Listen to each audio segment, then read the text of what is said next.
दोस्तों, एक ऐसा देश जहां दूर दूर तक घास के मैदान हैं, जहां लोग आज भी घोड़े के साथ जीते हैं, जहां सदियों तक तलवार और युद्ध ही पहचान रहे हों, उस धरती पर आज हरे कृष्णा की गूंज सुनाई देने लगे, योग और ध्यान सिखाया जा रहा हो, भगवत गीता पढ़ी जा रही हो और सनातन धर्म को शांति का मार्ग माना जा रहा हो। यहाँ कभी मंदिर तोड़े गए थे, साधु संतों को जेल में डाला गया था, धर्म को जहर बताया गया था, लेकिन आज उसी जमीन पर सनातन संस्कृति फिर से सांस ले रही है।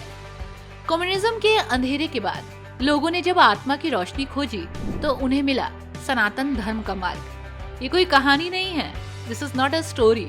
ये एक शांत लेकिन ऐतिहासिक धार्मिक परिवर्तन है जो एशिया के दिल में घट रहा है और जिसे जानकर आप हैरान हो जाएंगे। ये देश कोई और देश नहीं है बल्कि एशिया महाद्वीप का एक बड़ा देश है, नाम है मंगोलिया।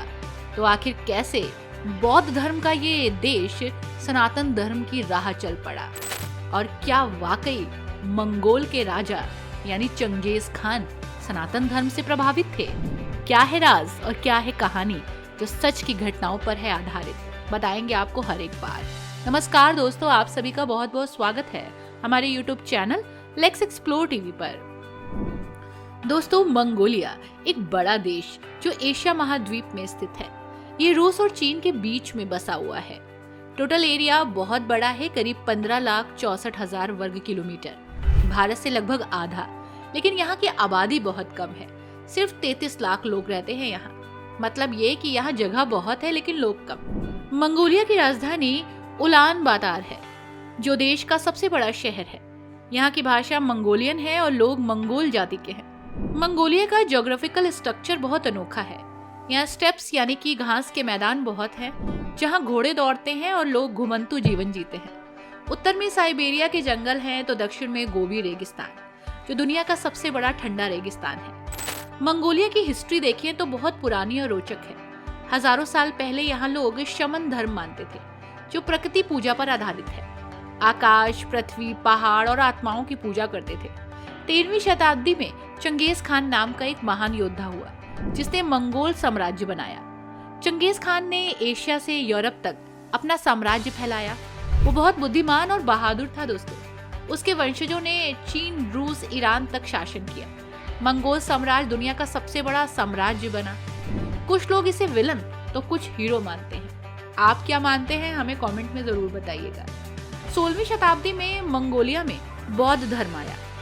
अल्तान खान नाम के राजा ने तिब्बती लामा से बौद्ध धर्म सीखा और इसे राज्य धर्म बना दिया। ये धर्म तिब्बत से आया जो भारत से निकला। बौद्ध धर्म सिद्धार्थ गौतम यानी कि बुद्ध की शिक्षाओं पर आधारित है जो भारत में पैदा हुए थे। इस तरह मंगोलिया का भारत से कनेक्शन हुआ। 20वीं सदी में मंगोलिया रूस के प्रभाव में आ गया और 1924 में कम्युनिस्ट गणराज्य बना। कम्युनिस्ट शासन में धर्म पर पाबंदी लगी, मंदिर तोड़े गए, भिक्षु मारे गए और 1990 में कम्युनिज्म गिरा और लोकतंत्र आया। तब से धर्म की आजादी है। आज मंगोलिया एक लोकतांत्रिक देश है दोस्तों। यहाँ राष्ट्रपति और संसद है।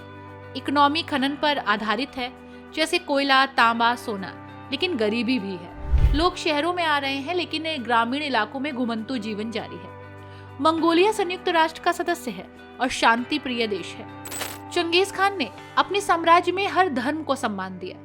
कहा जाता है कि चंगेज खान ने अपने साम्राज्य में हर धर्म को सम्मान दिया था।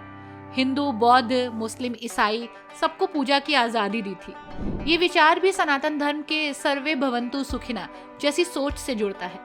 सीधे शब्दों में कहे तो चंगेज खान सनातनी नहीं था, लेकिन उसकी सोच प्रकृति पूजा, आकाश की शक्ति में विश्वास और सभी धर्मों का सम्मान सनातन मूल्यों के बहुत करीब थी। यही कारण है कि आज भी कुछ लोग चंगेज खान को एक योद्धा ही नहीं बल्कि धार्मिक संतुलन का प्रतीक मानते हैं। मंगोलिया में सनातन धर्म को उतना ही सम्मान मिला जितना बौद्ध धर्म को मिला।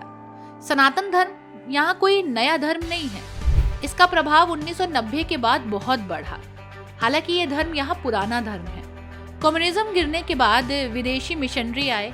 हिंदू धर्म भारत से आया, जहाँ से बौद्ध धर्म भी निकला। बौद्ध धर्म हिंदू धर्म का ही एक हिस्सा है क्योंकि बुद्ध विष्णु के अवतार माने जाते हैं।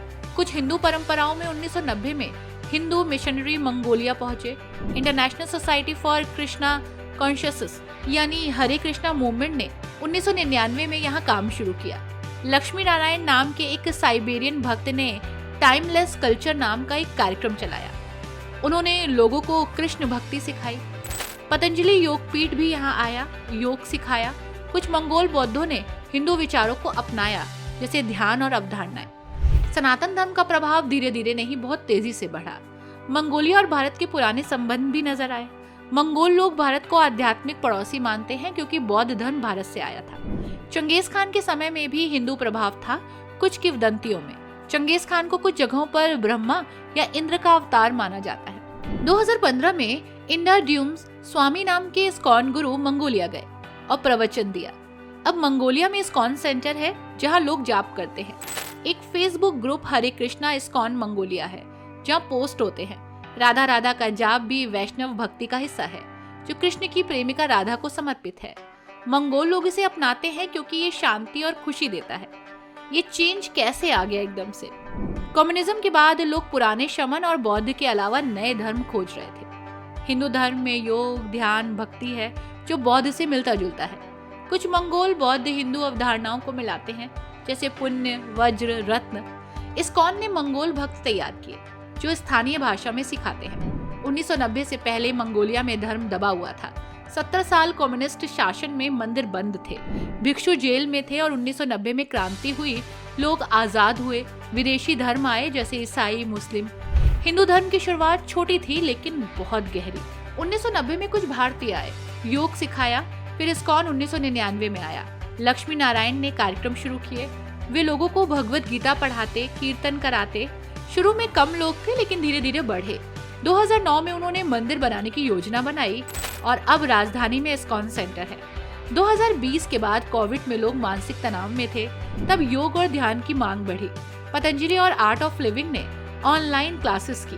70% लोगों ने आर्ट ऑफ लिविंग किया जो सुदर्शन क्रिया सिखाता है। ये हिंदू योग पर आधारित है। 2025 में यूट्यूब पर वीडियोस आए। चंगेज खान के गांव में हिंदू धर्म अपनाया गया। इस्कॉन का काम एक्स पर पोस्ट हुआ। मंगोलिया में वैष्णव मिशनरी तैयार हो रहा है। ये वीडियो वायरल हुई। जहां पर बौद्ध धर्म का प्रभाव था वहां धीरे धीरे सनातन फैलता गया। घर घर हरे कृष्णा हरे रामा का जाप होता गया। लोग इस भक्ति की धारा में अविरल तरीके से बहते गए। लोगों ने अब सनातन को अपनाना शुरू कर दिया, दबाव में नहीं बल्कि आत्मा से। माना जाता है कि यहाँ के लोग सनातन को शांति के लिए अपनाते हैं। उनका कहना है कि सनातन उनका पैतृक धर्म है, यानी कि बहुत पुराना। आज यहाँ पर इस्कॉन ने धर्म को काफी आगे बढ़ाया है। बौद्ध धर्म को मानने वाला देश सनातन की ओर आगे बढ़ रहा है और यही कारण है कि भारत और मंगोलिया में एक अच्छा रिश्ता बन रहा है। आई होप दोस्तों मंगोलिया में सनातन की ये झलक आपको गहराई तक नजर आई होगी।